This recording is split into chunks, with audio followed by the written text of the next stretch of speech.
Merci beaucoup, Madame la Présidente.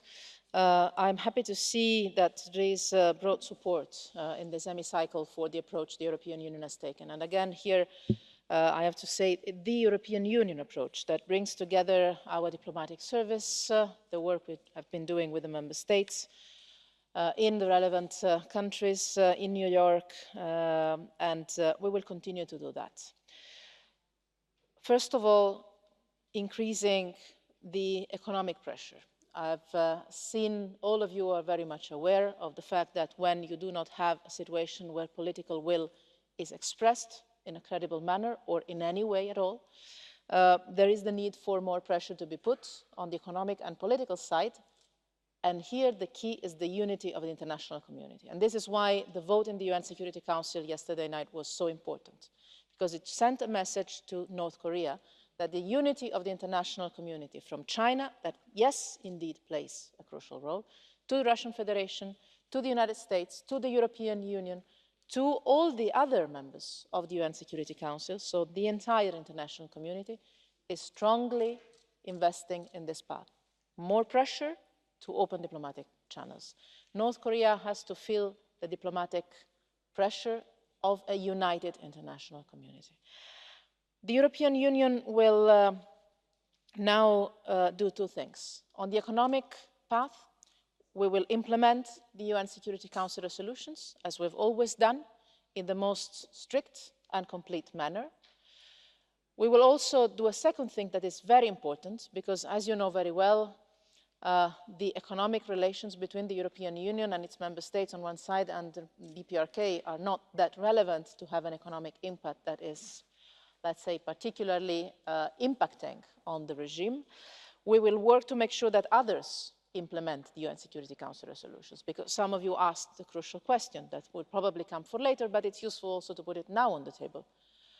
How comes that we are today at a situation where we are in terms of developments in the PRK nuclear program under quite a severe regime of sanctions from the UN system? Here we have, together with our partners in the international community, a responsibility to work towards all third parties to make sure that the UN-based decisions, the UN Security Council sanctions, are implemented by all in the international scene. And third, as many of you supported, the work will go on in defining together in the European Union additional sanctions or additional autonomous measures that could complement the ones adopted by the Security Council. But I think that the message the UN Security Council sent powerfully yesterday night was also the choice of diplomacy and of the political way rather than the military escalation. And also on this, the international community was united. And also on this, the European Union brought its weight, its proposal. This was our line from the beginning.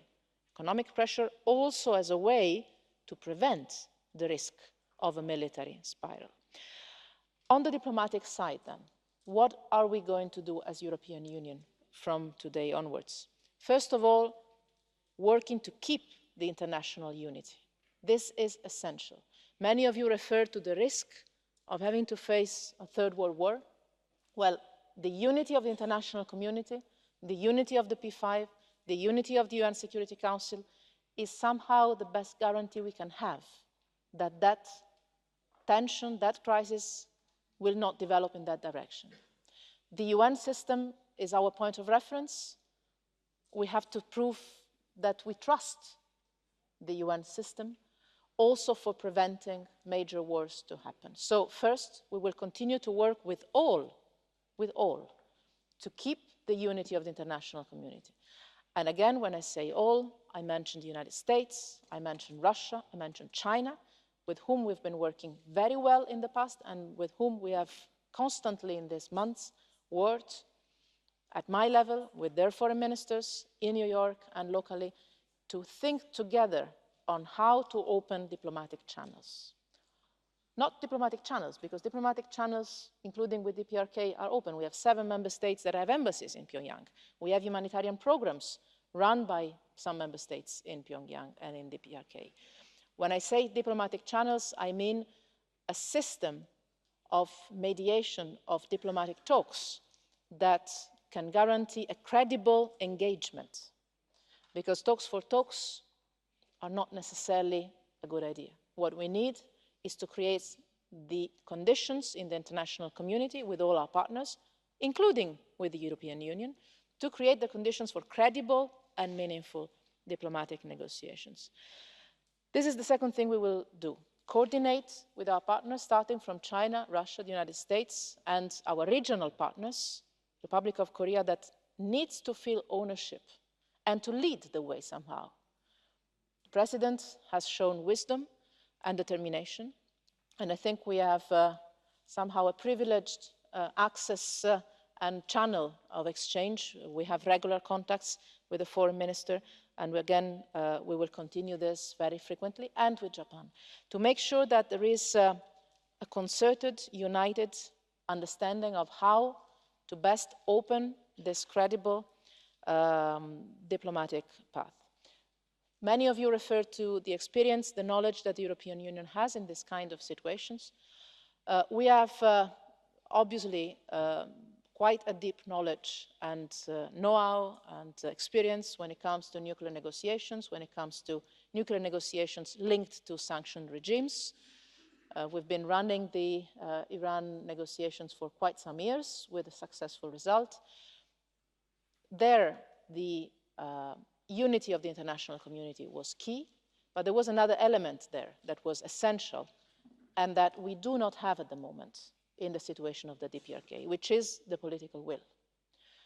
You cannot mediate or offer the goodwill of an honest broker unless you see the real determination, the real political will to engage into a negotiation. That door, that little space, still needs to be open.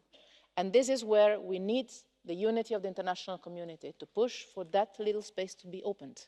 Then we can definitely, yes, work for a diplomatic negotiation that might take a lot of time, but it is always possible. Again, I don't like particularly the parallels between the situation in Iran and in the DPRK. The political systems are very different, the histories are very different, the two countries are completely different. And I do not think it is a good service to the reality of history and of the current situation to make a parallel between the two. But for sure, yes, the competence, the know-how, the skills, the experience of the European Union in this field are ready to be used to accompany such a process, provided we start to see an opening in the political will to seriously engage to find a peaceful solution to this tension. Thank you.